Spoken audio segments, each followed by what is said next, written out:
নমস্কাৰ স্বাগতম জনাইছো মিড 18 আৰম্ভণিতে এটা ব্ৰেকিং নিউজ মহানগৰীত পুনৰ ভূমিস্খলন হৈছে আৰু এইবাৰ ভূমিস্খলনৰ স্থান হৈছে বশিষ্ঠৰ বৈকুণ্ঠপুৰ তাত সংঘটিত হৈছে ভূমিস্খলন সৌভাগ্যক্ৰমে কোনো হতাহত হোৱা নাই কোনো লোকৰ হানি বিঘিনি হোৱা নাই পাহাৰৰ মাটি খহি ক্ষতি সাধন হৈছে এটা বাসগৃহৰ কল্পনা কুমাৰী ডেকা নামৰ এগৰাকী মহিলাৰ ঘৰত ভূমিস্খলনৰ ঘটনা দৃশ্য এই মুহূৰ্তত আমি আপোনালোকক দেখুৱাবলৈ সক্ষম হ'ম সৌভাগ্যক্ৰমে ভূমিস্খলনত আহত হোৱা নাই কোনো লোক যি ধৰণে নেৰানেপেৰা বৰষুণ অব্যাহত আছে চাৰিওফালে বানপানীৰ ফলত বিভীষিকা কৰবাত কৃত্ৰিম বানপানীত এবুকু পৰ্যন্ত পানী ডুবি যাবলগীয়া হ'ল গুৱাহাটীবাসী আৰু কৰবাত পাহাৰত চাৰিগৰাকীকৈ লোকে মৃত্যু খাবতাৰ উপৰিও কেইবা ঠাইতো ভূমিস্খলন হৈছে আৰু এয়া গুৱাহাটীৰ দৃশ্য এই যে দৃশ্য আপুনি দেখিছে এয়া হৈছে বশিষ্ঠ অঞ্চলৰ বৈকুণ্ঠপুৰীৰ দৃশ্য মহানগৰীত পুনৰ ভূমিস্খলন বৈকুণ্ঠপুৰত এই ভূমিস্খলনৰ ঘটনা পাহাৰৰ মাটি খহি ক্ষতি সাধন হৈছে এটা ঘৰৰ দেৱাল পোষ্ট ইটা এই গোটেইসমূহ বাগৰি পৰিছে চাওক এয়া কল্পনা কুমাৰী নামৰ এগৰাকী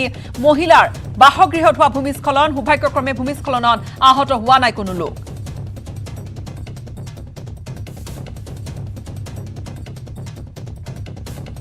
কিছু সময় পিছতে আমি আপোনালোকক পোনপটীয়া সম্প্ৰচাৰলৈ লৈ যাম পাহাৰৰ মাটি খহি আহিছে কেৱল এয়া বশিষ্ঠ অঞ্চলেই নহয় প্ৰথমটো যি ভূমিস্খলনৰ ঘটনা সেয়া সংঘটিত হৈছিল বুধবাৰে সেয়া সংঘটিত হৈছিল বৰাগাঁও তাত চাৰিগৰাকীকৈ লোকে কৰুণ অৱস্থাত প্ৰাণ হেৰুৱাবলগীয়া হৈছিল তেওঁলোকে শুই থকা অৱস্থাতে পাহাৰৰ মাটি আহি হেঁচা মাৰি ধৰিছিল আৰু তাৰ পিছত নুনমাটিৰ শালবাৰী তাৰ উপৰিও আন ঠাই বৰাগাঁৱৰ আশে-পাশে কিছু ঠাই বিভিন্ন ঠাইত চানমাৰী নৱগ্ৰহ তাত ভূমিস্খলন হৈছে ভূমি খহিছে মাটি খহি আহিছে মাটি খহি বিভিন্ন জনৰ হানি বিঘিনি ঘটাইছে পাহাৰৰ মাটি খহি আহি হেঁচা মাৰি ধৰিছে ঘৰ মালিকা কামাখ্যা নামনিত নীলাচলৰ নামনিত সেই ভূমিস্খলন হৈছে মুঠৰ ওপৰত ভূমিস্খলনৰ ফলত কেইবা ঠাইতো ক্ষতি হৈছে আৰু যথেষ্ট ক্ষয়ক্ষতি হৈছে এই মুহূৰ্তত যি দৃশ্য আপুনি দেখিছে ওপৰৰ পৰা লোৱা কিছু দৃশ্য আপুনি চাওক আৰু তলৰ পৰা লোৱা কিছু ভিজুৱেলছ আপুনি চাওক এই ধৰণে পাহাৰখন খহি গৈছে পাহাৰৰ এই অংশ খহিছে শিল মাটি ৰঙা মাটিয়ে হেঁচা মাৰি ধৰিছে তলত থকা সেই ঘৰক সৌভাগ্যক্ৰমে আহত হোৱা নাই কোনো লোক কিন্তু কল্পনা কুমাৰী ডেকা নামৰ মহিলাগৰাকীৰ এই বাসগৃহৰ ক্ষয়ক্ষতি হৈছে হেঁচা মাৰি ধৰিছে মাটিয়ে বৈকুণ্ঠপুৰ এয়া বশিষ্ঠৰ আৰু তাত এই ভূমিস্খলন পাহাৰৰ মাটি ঢিলা হৈ পৰিছে আৰু এই মুহূৰ্তত আমি পোনে সংযুক্ত হৈছোঁ আমাৰ সাংবাদিক উৎপল হাইলৰ সৈতে বশিষ্ঠৰ পৰা উৎপল বিভিন্ন ঠাইত ভূমিস্খলন হৈছে গুৱাহাটীৰ পাহাৰত য'ত নামনিত কৃত্ৰিম বানপানীৰ সমতলত কৃত্ৰিম বানপানীৰ ভয় পাহাৰত ভূমিস্খলন বৈকুণ্ঠপুৰত সৌভাগ্যক্ৰমে সেই মহিলাগৰাকী ৰক্ষা পৰিছে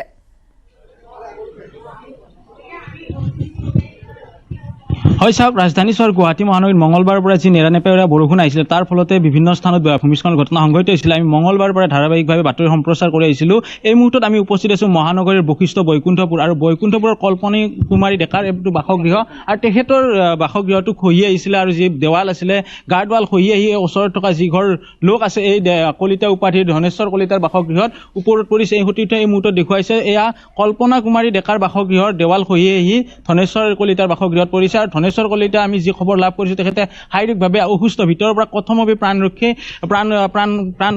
প্ৰাণৰ মমতাৰ ভিতৰৰ পৰা ওলাই আহিবলৈ সক্ষম হৈছে এই মুহূৰ্তত ইতিমধ্যে গাঁওবুঢ়া আহি পাইছে এই অঞ্চলৰ আৰু সমান্তৰালভাৱে স্থানীয় লোকসকল আছে তেখেতসকলৰ পৰা জানিবলৈ চেষ্টা কৰিম কি হৈছিলে গোটেই ঘটনাটো হয় ৰাতিপুৱা 10মান বজাত আপোনাৰ সেইখন ৱালখন কল্পনা কুমাৰী ডেকাৰ ৱালখন মানে খহি আহি কেনে একেডোখৰ ধনেশ্বৰ কলিতাৰ দুখন ৱাল আছিল এখন তেওঁলোকৰ আছিল দুখন ৱাল আছিল দুখন ৰাস্তাটো আছিল সেইটো খহি আহি তামোল আৰু সেই আহি কেনে ধনেশ্বৰ কলিতাৰ ঘৰত পৰিছে তেওঁলোক ধনেশ্বৰ কলিতা বৰ্তমান শাৰীৰিকভাৱে অসুস্থ তেওঁ কোনোমতে প্ৰাণ ৰক্ষা কৰিব সক্ষম হৈছে তেখেতৰ ল'ৰাটো সেই ৰুমটোতে আছিল পৰাৰ আগমুহূৰ্তত তেওঁ ওলাই আহিছে নহ'লে তেওঁৰ অলপ সংকটজনক আছিল অৱস্থাটো তেওঁ মানে কৰ্কট ৰোগত আক্ৰান্ত হৈ আছে গাঁওবুঢ়া ডাঙৰীয়া আছে তেখেতৰ পৰা কি গম পাইছিলে আপুনি আচলতে এইটো প্ৰাকৃতিক দুৰ্যোগ চাৰিওফালে এতিয়া যিহেতু বিদ্যমান আমি প্ৰশাসনৰ ফালৰ পৰা যিখিনি ৰাইজৰ কাৰণে কৰিব লাগে আমি সম্পূৰ্ণ সহযোগিতা জনাম অলৰেডি আমাৰ ৰিলিফ কেম্প চলি আছে তেওঁলোকক যদি ৰিলিফ কেম্পত লৈ যাব লগা হয় লৈ যাব লাগিব কাৰণ গম পাইছোঁ তেওঁ শাৰীৰিকভাৱে অসুস্থ যিহেতু আমাৰ কৰোণীয় কিছু থাকিব আৰু ৰাইজৰো সহযোগিতা লাগিব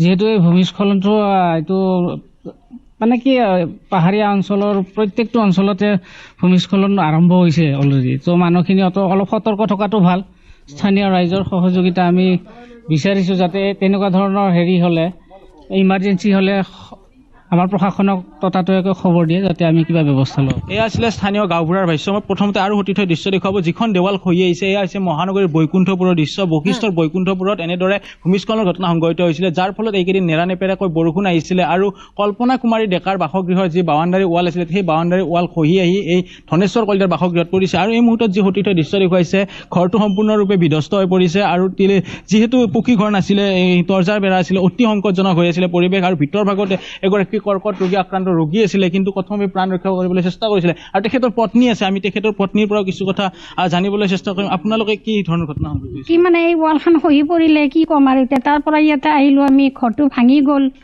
এতিয়া কি বা ব্যৱস্থা কৰে, এতিয়া উপায় একো নাই। মানুহটোত বেমাৰী, তেওঁৰ অসুখ হৈ আছে, ধৰি ধৰি অনা নিয়া কৰিব লাগে তেখেতক, উপায় একো নাই মোৰ যে কি। কোন কোন আছিলে? তাতে অলপৰ কাৰণে বাচিছোঁ, তাৰ পৰা তালৈকে আমি দুটা দৌৰি তেখেতক ধৰি পেলাই টানি লৈ গৈছোঁ। কি কৰিম আৰু উপায় নাই, আপোনালোকে কি ব্যৱস্থা কৰে কৰক। তেখেতসকলে এক প্ৰকাৰ অসহায় হৈ পৰিছে, যিহেতু ঘৰখন ভাঙি পৰিছে, এক প্ৰকাৰ অসহায়। আৰু লগত ঘৰত ৰোগীয়া লোক আছে, তেওঁৰ স্বামী ৰোগীয়া বুলি কৈছে। আৰু এই যি পাহাৰত যি বসবাস কৰা লোকসকল এই মুহূৰ্তত হাহাকাৰ অৱস্থা, চাৰিওফালে মাটি ঢিলা হৈ পৰিছে, ৰঙা মাটি ঢিলা হৈ পৰিছে আৰু খহি আহিছে বিভিন্ন ঠাইত, আৰু বৰষুণো অব্যাহত আছে। তাত আৰু বিপদজনকভাৱে তাত ওপৰৰ পৰা আৰু মাটি খহি আহিব পাৰে নেকি? হয় গীতাশ্ৰী, মোৰ সতীৰ্থ সেই দৃশ্য দেখুৱাব। এই যিটো ৰাজপথ প্ৰথমতে উল্লেখ কৰি দিছোঁ, এইটো এটা ৰাজপথ। এই ৰাজপথৰে ভিতৰ ভাগত যিসকল মহিলাক দেখিবলৈ পাইছে, এখন গাঁও আছে ভিতৰ অঞ্চলত, প্ৰায় 10ৰ পৰা 15 ঘৰ লোক আছে। এইটো এটা 6ৰ পৰা 7 ফুটি ৰাস্তা আছিল বুলি আমাক উল্লেখ কৰিছিলে। এই ৰাজপথেৰে অহা যোৱা কৰা এইটো পথ আছিল। এই পথছোৱা এতিয়া সম্পূৰ্ণৰূপে খহি পৰিছে। আৰু ভিতৰ ভাগত যদি সতীৰ্থই দেখুৱায়, যিসকল মহিলা আছে সেই মহিলাসকল সেইখন গাঁৱৰ, অৰ্থাৎ সেই ভিতৰ ভাগত যিখন গাঁও যাব পাৰে সেই গাঁওখনলৈকে এতিয়া আহ যাহ সম্পূৰ্ণৰূপে বন্ধ হৈ পৰিছে। এয়া মহানগৰীৰ বৈকুণ্ঠপুৰৰ এই এটা 7 ফুটি ৰাস্তাৰে তেখেতসকলে আহ যাহ 10তকৈ 15 ঘৰ লোক থকা বুলি উল্লেখ কৰিছে। আৰু সেই বাসগৃহৰ পৰা আহ যাহ কৰে এতিয়া সম্পূৰ্ণৰূপে তেখেতসকলৰ অসুবিধা হ'ব, যিহেতু ৰাজপথটো খহি পৰিলে।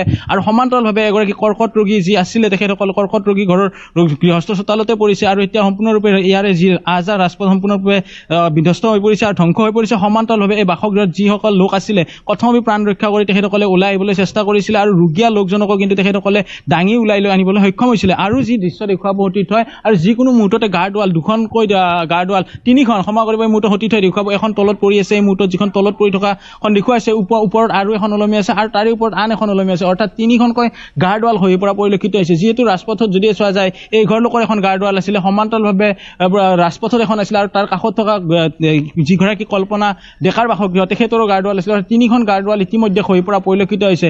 অৰ্থাৎ মঙলবাৰৰ পৰা অহা যি নেৰানেপেৰা বৰষুণ পৰিছিলে, সেই বৰষুণৰ ফলত সকলোবিলাক ঢিলা হৈ গৈছিলে, আৰু ঢিলা হৈ যোৱাৰ ফলতে যি খহিবলৈ সক্ষম হৈছে। আৰু এই মুহূৰ্তত সতীৰ্থই দেখুৱাইছে এইটো এটা ৰাজপথ। এই ৰাজপথেৰে আহ যাহ কৰাৰ সময়ত প্ৰায় 6ৰ পৰা 7 ফুট এটা ডাঙৰ ৰাস্তা বুলি গৈছিলে। আৰু সেইফালে যিসকল মহিলা আছে বা লোক আছে, সেইসকল সেইখন গাঁৱৰ লোক, আৰু এতিয়া সম্পূৰ্ণৰূপে যাতায়াত ব্যৱস্থা বিচ্ছিন্ন হৈ পৰিছে। তেখেতসকলে এতিয়া আহ যাহ কৰিব নোৱাৰিব, বা যি ধৰণৰ খোৱা পানী হওক বা যি অত্যাধিক প্ৰয়োজনীয় সামগ্ৰী থাকে অত্যাৱশ্যকীয়, সেই সকলো এতিয়া তেখেতসকলৰ বাবে নহ'ব, যিহেতু সেই যোগাযোগ ব্যৱস্থা বিচ্ছিন্ন হৈছে। প্ৰশাসনক খবৰ দিয়া হৈছে, সেয়া জানিবলৈ বিচাৰিম। আৰু লগতে উৎপল, এই যিটো ঘৰত আহি এই মাটি হেঁচা মাৰি ধৰিছে, তেওঁলোক বাসিন্দাসকল, তেওঁলোক কলৈ যাব, বা তেওঁলোকৰ বাবে তেওঁলোকে সেয়া নিজৰ ঘৰ নে কাৰোবাৰ ভাড়াতীয়া হিচাপে আছিল, তেওঁলোক এতিয়া ক'ত থাকিব?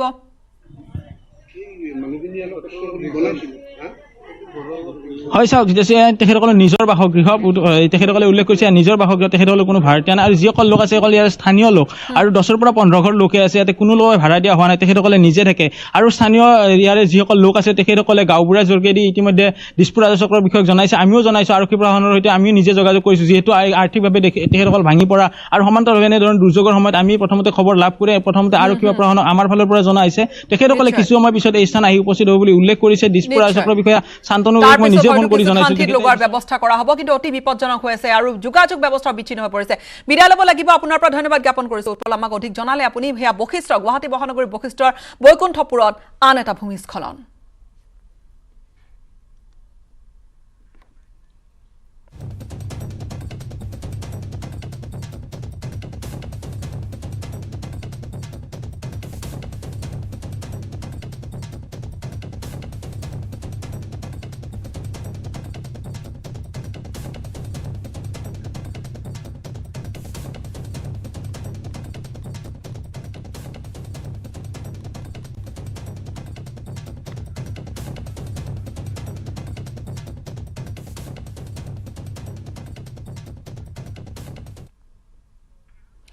কেন্দ্ৰীয় চৰকাৰৰ অগ্নিপথ যোজনাৰ বিৰুদ্ধে দেশৰ প্ৰান্তে প্ৰান্তে অব্যাহত আছে প্ৰতিবাদে ভয়ংকৰ ৰূপ লৈছে ঠায়ে ঠায়ে বিহাৰত আৰম্ভ হৈছিল প্ৰতিবাদ বিহাৰত অসম অভিমুখী ৰেলৰ ডবাত অগ্নিসংযোগ কৰিলে প্ৰতিবাদকাৰীসকলে লোহিত এক্সপ্ৰেছৰ ডবাত অগ্নিসংযোগ কৰিলে আৰু চাৰিটাকৈ ডবালৈ বিয়পি পৰিছিল মুহূৰ্ততে জুই সমষ্টিপুৰ সংমণ্ডলৰ ভিতৰত অন্তৰ্গত এই ঘটনা আৰু জম্মু তাভিৰ পৰা গুৱাহাটী অভিমুখী আছিল এই ৰেলখনত অগ্নিসংযোগ হোৱাৰ মুহূৰ্ততে গোটেই প্ৰতিবাদে ভয়ংকৰ ৰূপ ধাৰণ কৰে আৰু কেৱল যে প্ৰতিবাদ বিহাৰত হৈছে তেনেকুৱা নহয় অগ্নিপীঠ এই স্কিমৰ জৰিয়তে এই অভিযান বা আঁচনিৰ জৰিয়তে অগ্নিবীৰসকলক নিযুক্তি দিয়া হ'ব 4 বছৰৰ বাবে তেওঁলোকে নিযুক্তি লাভ কৰিব 17 বছৰৰ পৰা 21 বছৰ বয়সৰ ভিতৰত তেওঁলোকক নিযুক্তি দিয়াৰ বাবে চৰকাৰে এখন বিশেষ আঁচনি লৈছিল কিন্তু এই আঁচনিখনে কি ধৰণে স্থায়ী এটা চাকৰিৰ পৰা এইসকল প্ৰত্যাশী যিসকলে সুৰক্ষা বাহিনী নিয়োজিত হ'বলৈ বিচাৰে তেওঁলোকে এক্সপিৰিয়েন্স আৰ্ম ফ'ৰ্চত কাম কৰিবলৈ তেওঁলোকে বিচাৰে তেওঁলোকে কৰবাত তেওঁলোকৰ এই 4 বছৰীয়া যি এক চৰকাৰী কাৰ্যকাল থাকিব সেয়া পৰ্যাপ্ত নহয় বা পিছত ইয়াৰ কি কৰিব তেওঁলোকে এই গোটেইখিনি বিষয় লৈ শংকিত হৈ তেওঁলোকে প্ৰতিবাদী কাৰ্যসূচী গ্ৰহণ কৰিছে প্ৰতিবাদ বিহাৰৰ পৰা আৰম্ভ হৈছিল য'ত এইখন এখন ট্ৰেইন এখন জ্বলাই দিয়া হৈছে ইয়া ট্ৰেইন ষ্টেচনত ট্ৰেইনখন জ্বলাই দিয়া হৈছে চাৰিটাকৈ ডবা এই ধৰণে দাউকৈ জ্বলি আৰু বিহাৰত আৰম্ভ হোৱা প্ৰতিবাদ পৰ্যায়ক্ৰমে ইউপি হৰিয়ানা পাইছেগৈ মধ্যপ্ৰদেশৰো কিছু অংশত প্ৰতিবাদ হৈছে অন্ধ্ৰপ্ৰদেশৰ কিছু অংশত প্ৰতিবাদ হৈছে চিকুন্দ্ৰাবাদত প্ৰতিবাদ হৈছে আৰু সমান্তৰালকৈ আমি যোৰহাটৰ দৃশ্য দেখুৱাইছোঁ যোৰহাটতো প্ৰতিবাদী কাৰ্যসূচী একাংশ চাকৰি প্ৰত্যাশীয়ে বা সেনাবাহিনীত নিযুক্ত হ'বলগীয়া হ'ব বিচৰা আশাবাদী তেনে যুৱতীয়ে প্ৰতিবাদী কাৰ্যসূচী তেওঁলোকে গঢ়ি তুলিছে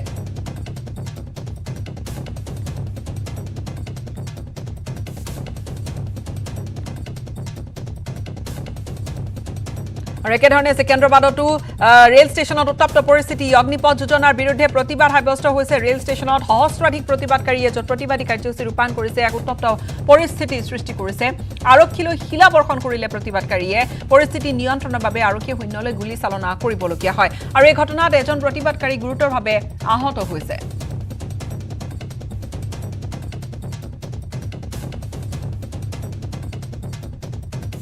ৰেলত অগ্নিসংযোগ আৰু অগ্নিপথ এই যোজনাৰ বিৰুদ্ধে যোৰহাটতো তীব্ৰ প্ৰতিবাদ হৈছে নিযুক্তিৰ পুৰণি ব্যৱস্থা বাহাল ৰখাৰ দাবীতে প্ৰতিবাদী কাৰ্যসূচী ৰূপায়ণ কৰা হৈছে নিযুক্তিৰ যি পুৰণি ব্যৱস্থা আছিল সেই ব্যৱস্থাৰ মাজেৰে যাতে পুনৰবাৰ সেনাবাহিনী নিয়োগ কৰা হওক সেইবাবে আৰু এই মুহূৰ্তত আমি এখন ট্ৰেইনৰ দৃশ্য দেখুৱাইছোঁ চাওক গোটেই আইনা যি খিৰিকীৰ আইনা গোটেইবোৰ ভাঙি পেলোৱা হৈছে প্ৰতিবাদে ভয়ংকৰ ৰূপ ধাৰণ কৰিছে বিভিন্ন ঠাইত এই প্ৰতিবাদে ভয়ংকৰ ৰূপ ধাৰণ কৰিছে অগ্নিসংযোগ কৰা হৈছে জুই জ্বলাই দিয়া হৈছে ঠায়ে ঠায়ে ট্ৰেইন ষ্টেচনত যথেষ্ট ক্ষয়ক্ষতি হৈছে পুনৰ চাওক সেই দৃশ্য তাত গোটেই আইনাসমূহ ভাঙি দিয়া হৈছে ষ্টেচনৰ যি সামগ্ৰী সেয়া ভাঙি পেলোৱা হৈছে টচ কৰা হৈছে যথেষ্ট ক্ষয়ক্ষতি কৰিছে প্ৰতিবাদকাৰী এই ধৰণৰ এটা জংগী ৰূপ লয় এটা আন্দোলনকাৰীসকলে এটা ভয়ানক ৰূপ লয় প্ৰতিবাদকাৰীসকলে চাৰিওফালৰ পৰা নিজৰ দাবী তেওঁলোকে সজোৰে উত্থাপন কৰিবলৈ গৈ চাৰিওফালৰ পৰা এনেকৈ ক্ষয়ক্ষতি কৰিছে প্ৰতিবাদকাৰীসকলে যথেষ্ট উত্তপ্ত শ্লোগান দিয়ে যথেষ্ট উত্তপ্ত পৰিস্থিতিৰ সৃষ্টি কৰে সেয়া কেৱল বিহাৰৰ এই দৃশ্যই নহয় আন ঠাইতো দেখা গৈছে এই ধৰণে হৈছে তীব্ৰ প্ৰতিবাদ যোৰহাটতো হৈছে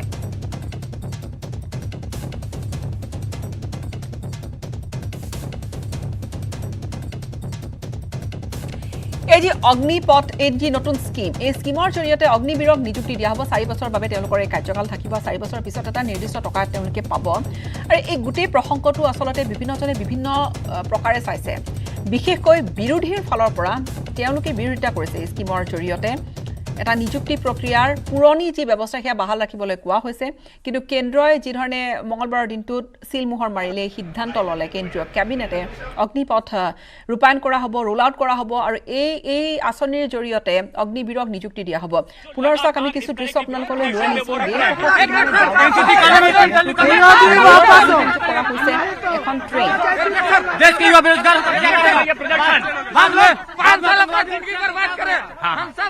ये युवाओं की मांग लगातार जारी है कि आखिरकार इसी तरह से विरोध प्रदर्शन जारी रहेगा हम तस्वीरों में भी देख सकते हैं एम्बुलेंस और इस रास्ते को सामान्य करने की कोशिश लगातार है और प्रदर्शनकारी जो यहाँ पर मौजूद हैं वो लगातार इस बात का विरोध प्रदर्शन कर रहे हैं कि इस अग्निपथ योजना को वापस लिखा जाना चाहिए उस अग्निपथ योजना को वापस लिया जाना चाहिए आप किसके मतलब पक्ष में और इस तरीके से ये अग्निपथ योजना के खिलाफ विरोध प्रदर्शन लगातार जारी है हम तस्वीरों में भी देख सकते हैं ये विरोध प्रदर्शन किस तरीके से दूर दूर। तस्वीर देखें तो एक नजर उन लोगों की भी जो लोग खड़े होकर इस तरह की तस्वीरों को अपने कैमरे में कैद करना चाहते हैं। दानापुर रेलवे स्टेशन के बाहर दूर आते जाती ट्रैफिक को रोक दिया गया है। लोग अपने मोबाइल कैमरे में इन तस्वीरों को कैद कर रहे हैं, क्योंकि शायद उन्होंने भी अपने जीवन में इस तरह की घटना पहली बार देखी हो जो आज हम देख रहे हैं। और क्या हम देख रहे हैं कि इस ट्रेन को पूरी तरीके से नेस्तनाबूद करने की कोशिश प्रदर्शनकारियों ने की है। प्रदर्शन वो कर रहे हैं जो अग्निपथ योजना का विरोध कर रहे हैं। अग्निपथ योजना वो जो बीते मंगलवार को ही सरकार ने लॉन्च की। सरकार की ओर से कहा यह गया, हम बहुत बहुत सामान्य तरीके से सांस लेते हुए इन तस्वीरों के बीच ये खबर साफ साफ बोल भी नहीं पा रहे हैं, लेकिन प्रदर्शनकारी आग की लपटें और ज्यादा बढ़ाने की कोशिश में लगे हुए हैं। सवाल यही है कि आखिर अफवाह की ये आग कौन लगा रहा है, कौन इस तरह से अफवाह की ये आग इस तरह से भड़काए चले जा रहा है, जो एक के बाद एक इस तरह की सरकारी संपत्तियों को लगातार नुकसान पहुंचाते चली जा रही है। कुछ और बोगियां हैं जो लगातार इसकी चपेट में आती चली जा रही हैं। यातायात पूरी तरीके से बाधित है, और ना सिर्फ यहां पटना के इस दीनापुर में इस तरीके से ये तस्वीर हम देख पा रहे हैं, बल्कि बिहार के कई और ऐसे जिले हैं जहां रेल यातायात रोका गया है, विरोध प्रदर्शन किया गया है, और जिस तरह से नुकसान हो रहा है इसका आप अंदाजा इन तस्वीरों को देखकर लगा सकते हैं कि एक के बाद एक अब इस पूरी ट्रेन के एसी कोच के शीशे चटकते चले जा रहे हैं। दूर तक ही हमें आवाज भी सुनाई दे रही है। आग की लपटें आज दानापुर के पास आसपास लोग लगातार देख रहे हैं। सवाल ये कि सरकार अगर ये कह रही है कि अग्निपथ योजना सरकार की ओर से युवाओं को एक बड़ा मौका है सेना में भारत की सेवा करने का, तो ऐसे में कौन है जो इन्हें भड़का रहा है? आखिर क्यों नहीं बातचीत के जरिए इस मसले पर अपनी आशंकाओं को सरकार के सामने रखा जाता, जो सरकार बार बार कह रही है, लेकिन बावजूद इसके अफवाह क्या किस तरह से भड़कती चली जा रही है, इन तस्वीरों को देखकर हम अंदाजा लगा सकते हैं। ये तस्वीर इस वक्त है बिहार की राजधानी पटना के ही दानापुर रेलवे स्टेशन पर मौजूद एक एक्सप्रेस ट्रेन की एसी बोगी को आग के हवाले कर दिया गया है। और ये तस्वीरें हम देख सकते हैं किस तरह से शीशे अब एक के बाद एक चटकते चले जा रहे हैं, जहां एक के बाद एक और कुछ बोगियां हैं जो इसकी चपेट में आती चली जा रही है। शीशे पूरी तरीके से तोड़ दिए गए हैं, तो कुछ शीशे आग लगने की वजह से भी अब एक एक कर दरकते चले जा रहे हैं। हमारे कानों में वो आवाज गूंज रही है किस तरह से एसी बोगी के शीशे टूट टूट कर दूर तक छिटकते चले जा रहे हैं। और इससे बचते बचाते हुए हम ये सीधी तस्वीरें आप तक पहुंचाने की कोशिश कर रहे हैं कि अग्निपथ योजना का आखिर विरोध क्यों? अगर सरकार ये कह रही है कि ये युवाओं के लिए फायदेमंद है, तो फिर इस तरह की अफवाह के लोग शिकार क्यों हैं? क्या चाहते हैं वो लोग? और सबसे बड़ा सवाल ये कि अफवाह की ये आग आखिर कौन भड़का रहा है, ये बड़ा सवाल है आज। लेकिन ऐसे में जबकि ये सीधी तस्वीरें अपने दर्शकों को हम दिखा रहे हैं पटना के ही दानापुर रेलवे स्टेशन की, जहां एक्सप्रेस ट्रेन की एसी बोगी को आग के हवाले कर दिया, और अगर हम आगे बढ़ने की कोशिश करें तो इस ट्रेन की कितनी और आगे बोगियां हैं ये हम धुएं के इस गुबार में नहीं देख पा रहे हैं। सिर्फ ये देख पा रहे हैं कि झुलसा देने वाली आग की ये लपटें किस तरह से काले धुएं के गुबार के साथ आसमान छूती चली जा रही है, और करोड़ों की संपत्ति का नुकसान हो रहा है। देखने में ये ऐसा लगता है मानो किसी फिल्म के पिक्चराइजेशन के लिए इस तरह से आग लगाई गई है, लेकिन ये इस वक्त की हकीकत है। अग्निपथ योजना को लेकर जिस तरह से नफरत की ये आग, भ्रम की, अफवाह की आग भड़कती चली जा रही है। देखिए पूरे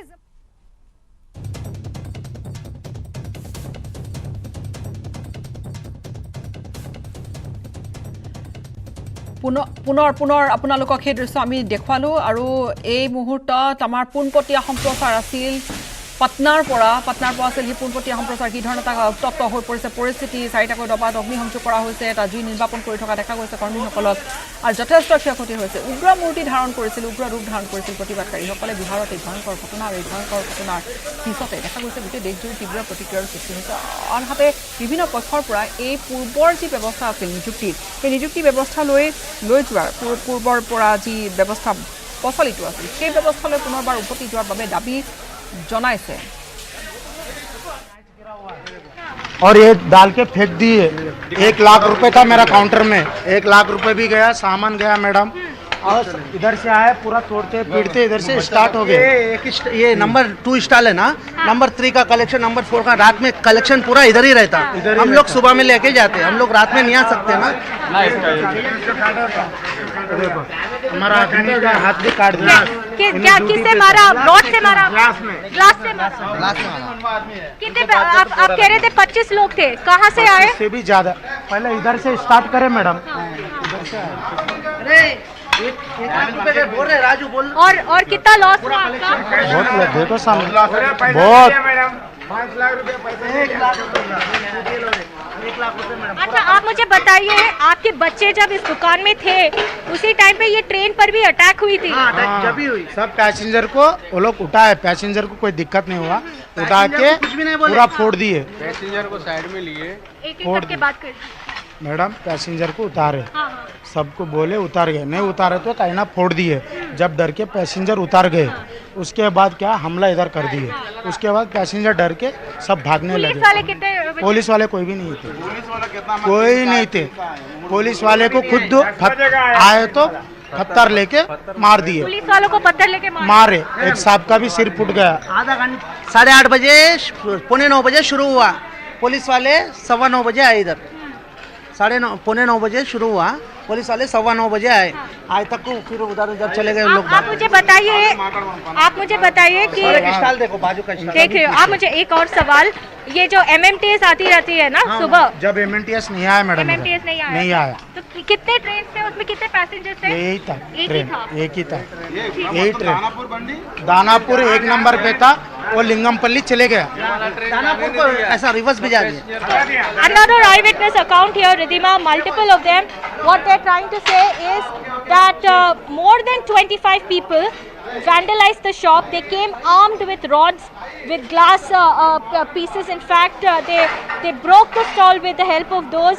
And after that, one of their workers have also sustained injuries, and he was showing the injuries to us. This is another store. Take a look at it. Breakfast items all strewn over, complete wastage.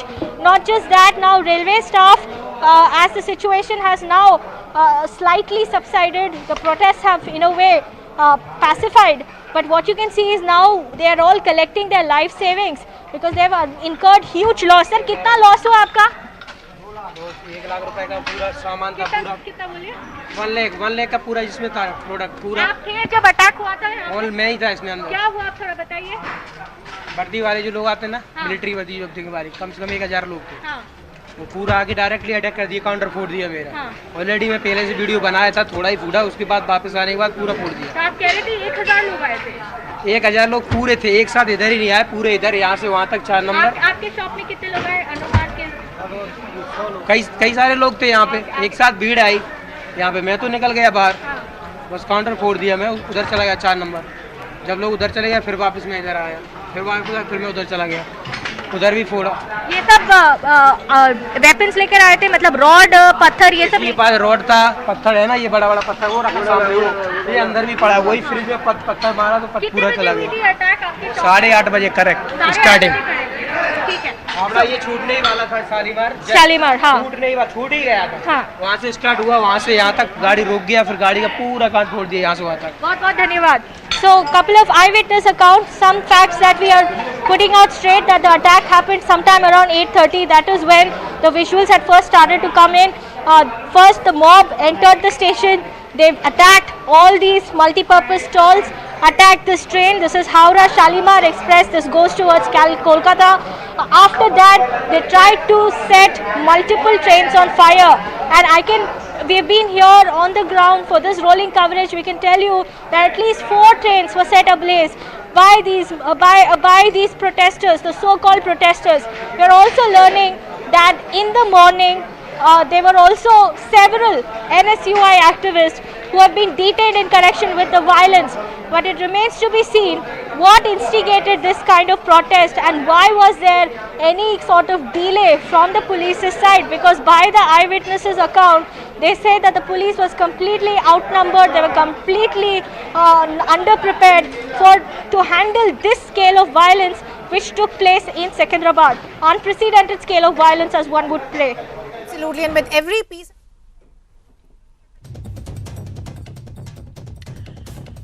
সিকান্দ্ৰাবাদৰ যি দৃশ্য সেয়া আপোনালোকে চালে মুহূৰ্ত টিভিৰ পৰ্দাত আমাৰ সাংবাদিকগৰাকী সতীৰ্থগৰাকীয়ে ইতিমধ্যে কৈছে সিকান্দ্ৰাবাদৰ পৰা তেওঁ যি কভাৰেজ কৰি আছে পুৱাৰ ভাগৰে পৰা যি দৃশ্য দেখিছে 8:30 বজাৰ পৰা এই যি এক দাবানল আৰম্ভ হৈছিল হিংসাৰ দাবানল অৰ্থাৎ 1 লাখ টকাৰ সামগ্ৰী যিগৰাকী ভেণ্ডাৰ তেওঁৰ 1 লাখ টকাৰ সামগ্ৰী লোকচান হৈছে আৰু ৰেলৱে সামগ্ৰীৰ ক্ষয়ক্ষতি হৈছে যথেষ্ট ক্ষয়ক্ষতি হৈছে আইনা এফালৰ পৰা ভাঙি চুৰমাৰ কৰি দিয়া হৈছে এটা প্ৰশ্ন হৈছে কিহৰ বাবে এনে হিংসাত্মক এটা ৰূপ পালে কেনেকৈ ইমান সোনকালে এটা হিংসাত্মক ৰূপ পালে তাত আৰক্ষীৰ ব্যৱস্থা অকণমান কুপাঢিলা আছিল নেকি ধৰণৰ প্ৰশ্নবোৰ উত্থাপন হৈছে আৰু অধিক আৰক্ষীৰ ভূমিকা তাত নিৰাপত্তা বাহিনীৰ ভূমিকা আৰু অধিক কঠোৰ হ'ব পাৰিলেহেঁতেন নেকি চাওক গোটেই হিচৰতি হৈ আছে গোটেই দৃশ্য হিচৰতি হৈ পৰি আছে অতত আইনা চাৰিফালে পৰি আছে গ্লাছ ভাঙি দিয়া হৈছে মুঠৰ ওপৰত গোটেইখন লণ্ডভণ্ড কৰি দিয়া হৈছে এখন সিকান্দ্ৰাবাদৰ এখন কেটাৰিং ষ্টল তাত গোটেই লণ্ডভণ্ড কৰা হৈছে আৰু ভালেখিনি লোক আহিছিল লোক অহা বুলি একাংশ ক'বলৈ বিচাৰে ভালেখিনি লোক আহিছিল आग किस हद तक के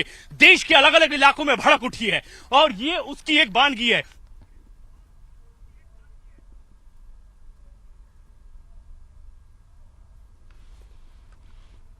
बिहार के कई जिलों में जमकर उत्पात मचाया और साथ ही समस्तीपुर जिले के मोहिउद्दीन नगर स्टेशन पर भी हजारों की संख्या में छात्र पहुंचे जहां पहले तोड़फोड़ किया गया और उसके बाद इस ट्रेन में आग लगा दी गई। यहां पर फायर ब्रिगेड की टीम पहुंची है जो आग लगा है उसको बुझाने की कोशिश कर रही है और आपकी नजरें इस ट्रेन पर जहां तक जाएगी आप तस्वीरों में साफ तौर पर देख सकते हैं पूरी तरीके से ये कहा जा सकता है कि जो इसमें बोगी है वो जलकर खाक हो चुका है। बिहार के कई ऐसे जिले हैं जहां पर आज सुबह से ही यह बवाल चल रहा है और सुबह से ही छात्र स्टेशन पर सड़कों पर उतरकर विरोध प्रदर्शन कर रहे हैं।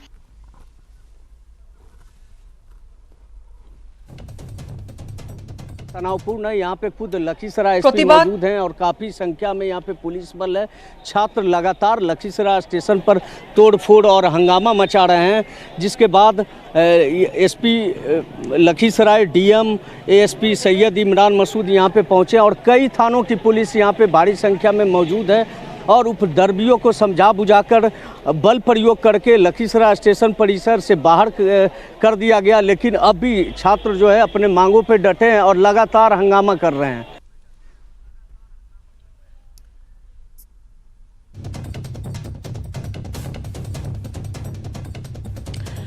আৰু এই ধৰণে ৰেল ষ্টেচনসমূহত এতিয়া চাৰিফালে বিভিন্ন ৰেল ষ্টেচনৰ বিশেষকৈ বিহাৰৰ কেইবাটাও ষ্টেচনত কেৱল ধ্বংসস্তূপ দেখা গৈছে ভগ্নাৱশেষ দেখা গৈছে আৰু চাৰিফালৰ পৰা এনেকৈ ঘেৰি ধৰি ট্ৰেইনসমূহ জ্বলাই দিয়া হৈছে ক্ষয়ক্ষতি কৰা হৈছে আমি কিছু সময় পূৰ্বে আমি দেখুৱাইছিলোঁ পৰিৱেশ সিকান্দ্ৰাবাদৰ তাত ৰেল ষ্টেচনৰ কি অৱস্থা সেয়া আমি দেখুৱাইছিলোঁ আমাৰ সাংবাদিক তাত আছে আৰু লগতে আমি কেইবাটাও প্ৰতিবেদন আপোনালোকক দেখুৱাইছোঁ পোনপটীয়া সম্প্ৰচাৰলৈ আমি বিহাৰলৈ আপোনালোকক লৈ গৈছিল বিহাৰৰ সমষ্টিপুৰৰ আমি দৃশ্য দেখুৱাইছোঁ ষ্টেচনত কি অৱস্থা আৰু এই ধৰণে ঠায়ে ঠায়ে এইসকল তেওঁলোকে চাকৰি কৰিবলৈ বিচাৰিছে সেনা বাহিনী নিযুক্ত হ'বলৈ বিচাৰিছে সেনা বাহিনীত কিন্তু তাৰ পূৰ্বে এই যে নতুন অগ্নিবীৰ স্কিম অগ্নিপথ স্কিম যাৰ জৰিয়তে অগ্নিবীৰ নিযুক্তি দিয়া হ'ব 4 বছৰীয়া কাৰ্যকাল থাকিব এই বিৰোধিতা কৰিবলৈ গৈ একাংশ প্ৰতিবাদকাৰী ইমানেই উন্মত হৈ পৰিলে মানে প্ৰতিবাদমুখৰ হৈ পৰিল যে চাৰিফালৰ পৰা এফালৰ পৰা গোটেই সম্পত্তি চৰকাৰী সম্পত্তি জ্বলাই দিলে ধ্বংস কৰিলে আৰু তাত বহু লোকৰ ক্ষয়ক্ষতি হৈছে। সিকান্দ্ৰাবাদৰ পৰা বিশেষকৈ কোৱা হৈছে যে যাত্ৰীসকলক নামি যাবলৈ সুযোগ দিয়া হৈছিল কিন্তু তাৰ পিছত আৰম্ভ হৈ গৈছিল গোটেই তাত ধ্বংসলীলা এই ধৰণে চলিছিল যে আমি দেখুৱাইছোঁ এয়া চাওক সিকান্দ্ৰাবাদৰ পিছত আমি দেখুৱাইছোঁ বিহাৰৰ দৃশ্য বিহাৰত এই ধৰণে জ্বলাই দিয়া হৈছে গোটেই এখনৰ পিছত এটাকৈ বুগি জ্বলিছে।